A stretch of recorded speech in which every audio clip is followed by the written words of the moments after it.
Goblok banget kemarin ada menteri bilang, Indonesia nggak bakal terdampak dengan perang Iran. Kita kan impor minyak dari Singapura. Memang goblok, memang. Tolol banget asli itu menteri itu. People out here taking pictures, they don't even believe it. $8, $8.21. You might as well get you a horse. Mungkin banyak yang bertanya ya, bagaimana kelanjutan kerjasama dengan Bobby Boss? Ada orang Indonesia yang berhasil nemuin bahan bakar baru, namanya Bobby Boss. Bukan nama minuman, tapi singkatan bahan bakar original buatan Indonesia, bos. Klaimnya, RON-nya mendekati 98. Waduh, Kementerian Bahlil berulah lagi.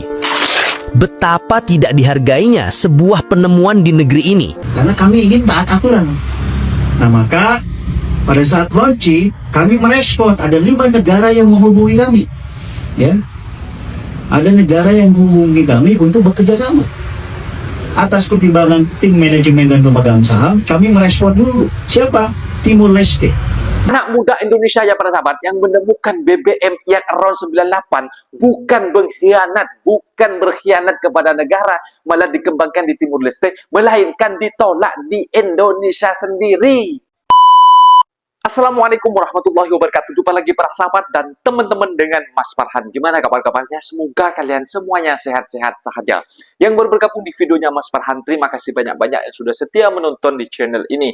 Saya doakan semoga kalian semua dimurahkan rezekinya, dipanjangkan umurnya, dijauhkan dari malak bahaya oleh Allah Subhanahu wa taala. Amin amin ya rabbal alamin. Oke para sahabat dan teman-teman, di video kali ini Mas Farhan akan nge-reaction beberapa video yang sudah di-tag di TikTok Mas Farhan tentang bodohnya Indonesia yang dulu anak bangsa Indonesia pernah menciptakan BBM para sahabat yang sekelas RON 98 para sahabat yang bernama Bobby Boss, tanpa pemerintah sadari para sahabat, yang di tahun sebelumnya, di tahun 2025 para sahabat, sempat geger di media sosial bahwasanya anak bangsa Indonesia sudah bisa menciptakan yang berbahan Bobby Boss dari vanila, dari ubi-ubi, dan juga dari jerami, dari dari bahan dari padi para sahabat. Dan ternyata di Indonesia malah dipersulit, malah tidak diberikan secepat mungkin fasilitas dan izinnya para sahabat untuk diciptakanlah di Indonesia, diproduksi di Indonesia. Dan malah sekarang kabarnya Bobby Boss ini para sahabat, di saat kelangkaan BBM, di saat kelangkaan minyak, akan beroperasi, akan bekerja sama dengan negara jiran yang berada di Timur Leste. Berada di Timur Leste. Bahkan video dari Bobby Boss sendiri para sahabat, mereka sudah menyiapkan kontainer, menyiapkan lori untuk berangkat ke Timur Leste, malah mau produksi di Timur Leste. Kan bodoh. Pemerintah Indonesia tidak memberikan fasilitas untuk anak-anak bangsa Indonesia yang cerdik-cerdik, malah diambil negara orang para sahabat. Dan para sahabat penasaran seperti apa videonya? Kita simak sama-sama. Apa-apa benda boleh komen dekat bawah. Tetapi jangan lupa bantu sokong channel ini dengan like, komen, share, dan subscribe-nya. Kita tonton sama-sama. Let's go. Karena bukan dari sawit, teknologi BBM ramah lingkungan buatan anak bangsa sekarang diproduksi massal di negara tetangga. Yang bener aja. Rugi dong. Gini nih, kalau ide bagus ketemu aturan ribet, Bobby Boss bahan bakar aturan ribet di Indonesia sekarang resmi diproduksi massal di Timur Leste. Padahal di ini Timur teknologi anak Leste. bangsa, bahannya bejibun ada di Indonesia. Tapi kata pemerintah kita, itu nggak sesuai regulasi. Negara cuma mau terima bioenergi dari sawit, aren, dan tebu. Jerami belum diakui. Padahal ya kisaran luas sawah jerami kita ada belum diakui 11,3 katanya. hektar. Bahkan dengan potensi itu, Indonesia harusnya bisa hasilin 20 miliar liter per tahun. Murah, melimpah, dan bisa nurunin beban rakyat. Iya. Tapi ya sama negara seolah cuma dipandang sebelah mata. Lagi-lagi kita kehilangan orang pintar dan berbakat, bukan karena kalah saing, tapi karena kurang dihargai. Gimana coba? Pojok Satu dan Gerakan Anak Negeri membuka donasi dari kamu lewat kami untuk saudara-saudara bersama kita bantu di Sumatera korban bencana yang masih Sumatera. menunggu uluran tangan. Tunggu apa lagi? Ya Ayo Allah, kita berbakti kasihannya di dan Sumatera saling ya sampai berbagi. sekarang. Breaking news! Ada orang Indonesia yang berhasil nemuin bahan bakar baru, namanya Bobby Boss. Bukan nama minuman, tapi singkatan bahan bakar original buatan Indonesia, bos. Klaimnya, RON-nya mendekati 98, level yang biasa dipakai mobil Sultan. Dan ini hasil riset anak bangsa dari bahan lokal. Udah diuji di lab, emisi rendah, ramah lingkungan juga lebih irit di kantong. Intinya, keren parah lah kalau dibandingin sama Pertamax. Cuaks! Tapi ya, ini kan Indonesia, negara di mana inovasi sering dianggap ancaman, bukan potensi. Ingat Pak Kusrin, perakit TV murah dari Solo, yang malah dibui karena katanya nggak punya izin pabrik. Atau Dr. Warsito, penemu alat terapi kanker yang diakui di Jepang, tapi di Indonesia malah dicuekin dan dilarang beroperasi. Kayak, bro, kita ini negara riset atau negara ribet? Anjing! Netizen pun akhirnya berkomentar, udah bang, keluar negeri aja, di sini nggak bakal dihargain. Pakai sendiri aja bang, daripada nanti masuk bui. Dan jujur, banyak yang setuju, karena emang kelakuan pemerintah kayak gitu. Bobby Boss ini bukti kalau orang Indonesia tuh bisa, asal nggak dihalangin. Dari perakit TV sampai penemu alat cancer terapi, semua berangkat dari niat baik. Sayangnya, yang sering rusak bukan mesinnya, tapi sistemnya. Kita bukan kurang jenius, kita cuma kelebihan birokrasi dan kekurangan apresiasi. Jadi, sebelum bilang cintai produk lokal, mungkin pemerintah juga perlu belajar untuk menghargai manusianya. Begitu. Follow gua buat info menarik lainnya. Inilah proses pembuatan bioetanol, bahan bakar alternatif yang berasal dari tumbuhan. Berbeda dengan bensin yang berasal dari minyak bumi, bioetanol dibuat dari tanaman yang mengandung gula seperti tebu, jagung, atau singkong. Dan salah satu negara yang paling sukses mengolahnya adalah Brazil. Di sana, tebu cukup melimpah. Tebu digiling untuk diambil sarinya. Cairan manis ini kemudian difermentasi menggunakan ragi, mirip proses pembuatan alkohol biasa. Setelah itu, hasil fermentasi disuling hingga didapat etanol murni dengan kadar hampir 100%. Yang menarik, ampas tebu yang tersisa nggak dibuang begitu saja, tapi dimanfaatkan lagi sebagai bahan bakar boiler untuk menghasilkan uap yang digunakan dalam proses produksi. Jadi, nyaris nggak ada limbah.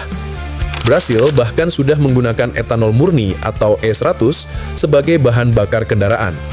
Mobil dan motor di sana sudah dilengkapi mesin flex fuel, yaitu sistem yang bisa otomatis menyesuaikan pembakaran, baik pakai bensin, etanol, atau campuran keduanya.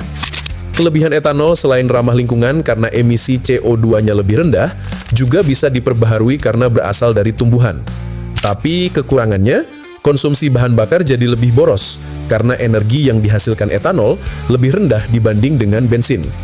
Namun dengan ketersediaan tebu melimpah dan teknologi yang matang, Brasil berhasil menjadikan bioetanol sebagai sumber energi utama di sektor transportasi mereka. Assalamualaikum. Bismillah. Waalaikumsalam. Inilah Bobby Boss Mobile Unit, insya Allah sudah siap dan insya Allah pada bulan ini mobil ini akan kita kirim ke Timor Leste. Dan ke Timor Leste. Mobil ini, truk ini sudah di dalamnya adalah seperangkat mesin Bobby Boss yang nanti di dalam mobil inilah nanti di Timor Leste kita akan memproduksi Bobby Boss untuk bensin maupun solar. Jadi inilah penampakan hasil kerja keras kita yang semula sebenarnya mobil ini diperuntukkan untuk KDM awal untuk rencana, tetapi karena satu dan lain hal kita alihkan ke Timor Leste. Dan inilah Bobby Boss Mobile Unit. Silakan. Cantik juga ya, kayak Pertamina gitu. Kalau di Malaysia kayak Petronas gitu. Ini sudah ada mesin. Bobby Boss besar juga ya. Bobby Boss Timor Leste. Berarti sudah ada kontrak dengan Timor Leste ini, bersahabat. Bobby Boss Timor Leste, tetapi nanti brand di Timor Leste adalah TABE. TABE itu singkatan dari Timor Agriculture Bobby Boss Energy. Ya, brandnya adalah TABE. Nah, inilah penampakannya. Bismillah. Mungkin banyak yang bertanya ya, bagaimana kelanjutan kerjasama dengan Bobby Boss karena sudah sampai akhir tahun. Saya sampaikan, sampai hari ini kerjasamanya terus berjalan. Kendalanya adalah kendala teknis penyiapan bangunan dan areal tanah. Dan hari ini saya sudah ada tanah seluas 2 hektar yang bisa digunakan untuk menampung mobil dan mesinnya, kemudian juga menyimpan tangkinya dan membuat bangunan penunjang. Apabila pembangunan dari lembur pakuannya sudah selesai, maka truk pengangkut bahan mesin bisa disimpan di lembur pakuan dan proses produksi bisa dimulai. Jadi kerjasamanya masih terus berlanjut dan seluruh kelengkapannya sedang dipersiapkan di lembur pakuan. Saya ucapkan terima kasih. Semoga apa yang menjadi pikiran, gagasan, dan cita-cita bisa diwujudkan dalam karya yang lebih nyata. Karena kami ingin taat aturan. Nah maka pada saat launching kami merespon ada 5 negara yang menghubungi kami, ya. Ada negara yang menghubungi kami untuk bekerja sama. Atas pertimbangan tim manajemen dan pemegang saham, kami merespon dulu. Siapa? Timur Leste. Ya. Kami diterima dengan sangat terhormat oleh pemerintah Timur Leste, para pengusahanya yang tergabung dalam kamar dagangnya. Lalu kami diminta untuk melakukan kerjasama. Walaupun mereka sebelumnya sudah mengundang semacam kepala SHK Migasnya, satu badan di Timor Leste yang mengatur tata kelola, produksi, dan distribusi minyak dan gas. Ini saya perlihatkan, ini beliau, diutus pertama, namanya Pak Dino. Ya, jadi saya, dan ini wakil perdana di Timor Leste. Wakilnya Pak Sanana Pespo, kemudian ini advisor kami, Mas Hadi, ini Menteri Kehakiman, ya. Dan ini salah satu pemaham rakyat Timor Leste dan ketua kadinnya lah, Kamar Dagang. Ya. Nah, kami tanda tangan MOU bersama direktur utama di perusahaan yang didedikasikan untuk bekerja sama dengan Bobby Boss. Dan di luar juga, Timor Leste memberikan fasilitas dalam hal yang kami tunggu. Apa yang tadi? Regulasi, katanya akan segera dibuat. Kemudian mereka investasi.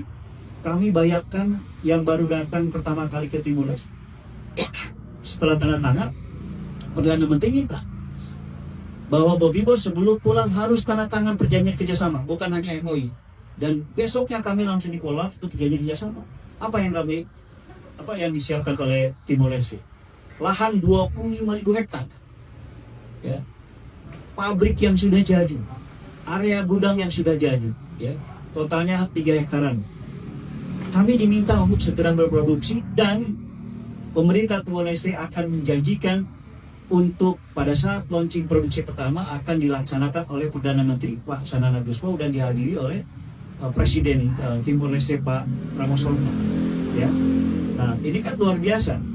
Jadi kami harus klarifikasi, bukannya kami keluar negeri kemudian seolah-olah berkhianat, tidak sama sekali. Kenapa? Karena tolong dicatat bahwa Bobby Boss itu solusi energi untuk dunia. Waduh, Eyang dapat kabar nih, bahan bakar Bobby Boss ditolak di Indonesia karena belum sesuai regulasi. Tapi malah diterima di negara tetangga, Timor Leste. Ya, ini serius pemerintah Timor Leste. Deal kerjasama sama Bobby Boss. Dan Bobby Boss akan diproduksi massal di Timor Leste mulai awal 2026 ini. Waduh, ini sayang banget sih ya. Padahal Bobby Boss itu bisa jadi alternatif loh sebetulnya. Ya tinggal difasilitasi aja nih untuk uji kelayakan dan lain sebagainya. Harusnya begitu ya. Karena Bobby Boss kan mengklaim nih bahan bakar yang dihasilkan itu lebih baik dibandingin dari Pertamax Turbo karena RON-nya lebih tinggi. Dan juga harganya bisa terjangkau karena bahan bakunya dari jerami. Sayang banget ya malah diduluin sama negara tetangga. Ya negara tetangga itu bener-bener serius loh. Teken MOU-nya udah. Dan ini kilangnya. Timor Leste udah menyiapkan 25.000 hektar untuk dijadikan bahan baku Bobby Boss, ditanami padi, lalu jadi jerami dan menjadi bahan baku untuk Bobby Boss. Bukan cuman itu, bahkan fasilitas gudang, tempat produksi, dan lain sebagainya pun udah disiapin sama pemerintah Timor Leste. Meskipun bakal diproduksi massal di Timor Leste, tapi Bobby Boss bilang nih, nggak akan ninggalin Indonesia kok. Karena sebetulnya potensi bahan baku di Indonesia itu sangat besar sekali. Nah, yang jadi masalah sekarang untuk bioenergi, regulasi di Indonesia itu belum masukin jerami. Baru ada sawit, baru ada tebu, belum jerami, belum masuk. Jadi kagak bisa, harus diubah dulu regulasinya. Ya padahal kan tinggal diubah ya, tinggal difasilitasi aja. Kalau emang bagus ya, why not? Dicoba, kan bisa jadi opsi tuh. Goblok banget kemarin ada menteri bilang, Indonesia nggak bakal terdampak dengan perang Iran. Kita kan impor minyak dari Singapura. Memang goblok, memang. Tolol banget asli itu menteri itu. Dikira Singapura punya ladang minyak apa? Memang kalau lu buka data perdagangan ya, impor minyak kita itu dari Singapura, Malaysia, sama Arab Saudi. Dan paling besar dari Singapura. Makanya si menteri goblok bin idiot itu bilang Indonesia nggak bergantung dengan Timur Tengah. Jangan khawatir. Karena impornya dari Singapura. Si tolol memang. Si tolol blow on itu kira Singapura punya sumur minyak, punya tambang minyak. Yang harusnya dia pikirkan dengan otak tololnya itu, kesel banget gue asli. Beli minyak itu pakai dolar, guys. So, begitu satu barel $120 dan beli minyak harus pakai dolar, artinya apa? Rupiah makin melemah, guys. Ini orang-orang nggak paham, ini gue bingung, bodoh-bodoh banget nih orang-orang di atas. Karena kita harus belanja 50% lebih mahal. Hari ini $80, nanti $120, naik $40, artinya belanja dolar kita naik 50%. Nyambung nggak lu? Ya, betul. Itu nyambung nggak sih? Dan nyambung, Benek. Makanya kamu jangan ribuan triliun percaya dengan pejabat di Indonesia. Kritik. Artinya rupiah makin melemah. Nyambung nggak lu? Tapi kayaknya nyambung. Kita bahas ini ya. Nanti kita bahas di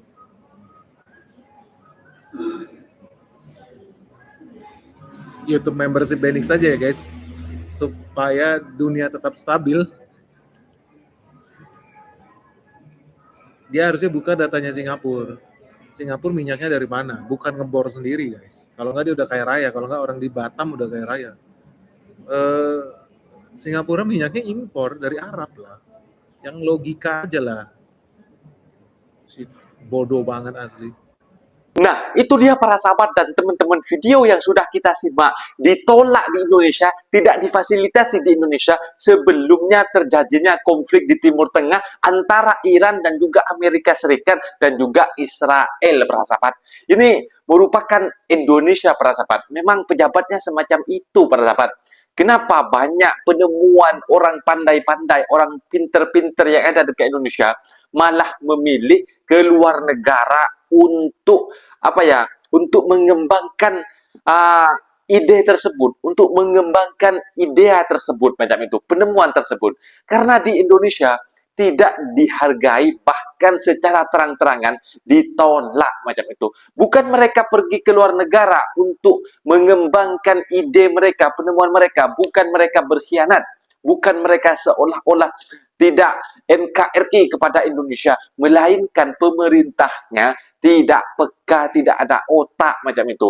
Dan malah yang kemarin, bersahabat, dengan terang-terangan di antara dunia yang sangat genting, yang sangat panik, yang sangat ketar-ketir, malah Menteri Indonesia mengatakan bahwasanya Indonesia tidak bergantung kepada impor dari Selat Hormuz. Jangan takut, jangan khawatir. Sorry macam itu. Bahwasanya Indonesia impor minyak dari Singapura dan juga Malaysia macam itu, para sahabat. Kalau dunia sedang genting, para sahabat, mungkin pengeluar minyak seperti Malaysia dan juga Singapura, mereka tidak akan menjual minyaknya, para sahabat, diprioritaskan untuk masyarakatnya sendiri, tidak memikirkan Indonesia. Indonesia lah yang mati. Dan kemarin ada penemuan Bobby Boss yang mau dikembangkan di Indonesia, malah ditolak, malah bekerja sama dengan negara jiran tetangga kita yang ada di Timur Leste. Si Benik geleng-geleng kepala, para sahabat. Ini si Benik, si tolol lah orang-orang atasan di Indonesia ini. Macam itu, para sahabat. Kalau orang-orang atasan itu seperti halnya pejabat-pejabat yang ada dekat di Indonesia macam itu para sahabat. Aduh lah Indonesia ini. Sebenarnya sempat KDM ataupun gubernur yang ada di Jawa Barat para sahabat, Kang Deddy Mulyadi sempat ingin bekerja sama akan memberikan fasilitas, tetapi regulasi para sahabat di Indonesia itu pejabat kan KDM kan bukan presiden para sahabat ataupun pejabat-pejabat yang tinggi macam itu, hanya seorang gubernur, mungkin tidak memadai tentang fasilitas dan juga surat-surat izin yang di Indonesia itu dipersulit macam itu, makanya takut disaingi para sahabat. Intinya para pejabat-pejabat yang melakukan impor yang mendapatkan uang tip daripada negara-negara lain takutnya tersaingi, takut tidak mendapatkan banyak tip dari negara lain, sahabat. Makanya ditolak di Indonesia dan malah dikembangkan di Timur Leste. Mungkin videonya sampai di sini para sahabat dan teman-teman. Apabila ada kata benda yang silap, Mas Farhan minta maaf sebesar-besarnya. Mohon dibenarkan di kolom komentar. Wassalamualaikum warahmatullahi wabarakatuh.